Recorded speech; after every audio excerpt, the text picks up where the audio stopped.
There was just a Federal Reserve report out on Friday that suggested that GDP for 2018 is probably going to come in slightly below 3%.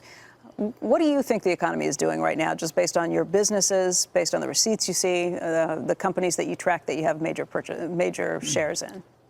Right now, just based on the monthly statements I get, and some cases I get other data in between, but overall things are a little better. I mean, the rate of improvement has tapered, but it certainly hasn't flattened. Now that could change next month, and home construction has been disappointing, but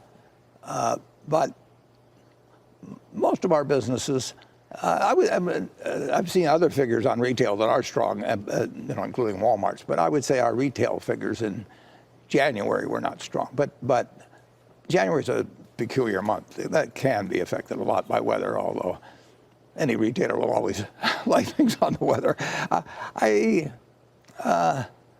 Right now things look fine. When you say it's a little better, that's relative to when? What's your comparison period? Well, I'm saying that if it developed as I see in January and February for the whole year, I think we would probably beat our 24.8 billion, but that would depend on insurance profits because swing either way. They are of your unrelated. Operating profit that you just reported. But the operating, yeah. So business looks decent. It's not galloping ahead, and the tariffs having a little effect at 10%. If they went to 25, that could change things quite a bit. And I do see some more inflationary things, but no, I don't see anything to be alarmed about at present. What inflationary But incidentally, if you told me GDP would be down this year, we'd still be doing the same things, pretty much. What inflationary signs do you see at this point? Well, as I get the reports from the companies, they say these raw material costs are going up, and now oil being down helps us. I mean, that's the basis for a lot of raw material costs. But overall, there's more cost pressure. You mentioned that housing has been weaker, home building, that you've seen that. Why do you think that is? It's puzzling because, before 2008, we were running higher. Well, I mean, the one obvious answer, you expect household formations to go way down in a recession, and we had a bad one. But you've had this big trend from home ownership to renting, so that that's probably changed by 5 percentage points. Well, 5 percentage points when you talk about 125 million households or 6 million houses, there are people that are living in rental units rather than houses. So that configuration has really changed. And I would have thought it would have turned back as people got their jobs back and all of that. But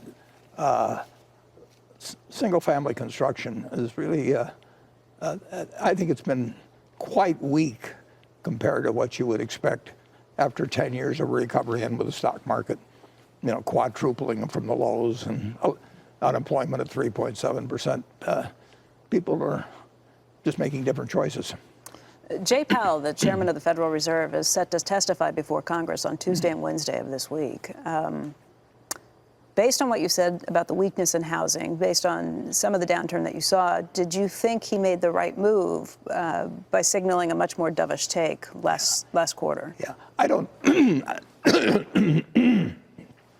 second guess him at all. I think he's a terrific choice for Federal Reserve Chairman. He actually was at the Treasury in 1991 when Solomon was in trouble, and I saw him make a lot of very good decisions for the United States government. He's a smart man, and he's very level-headed, and he understands both business and economics, and I don't think you could have a better chairman. So I will never second-guess him.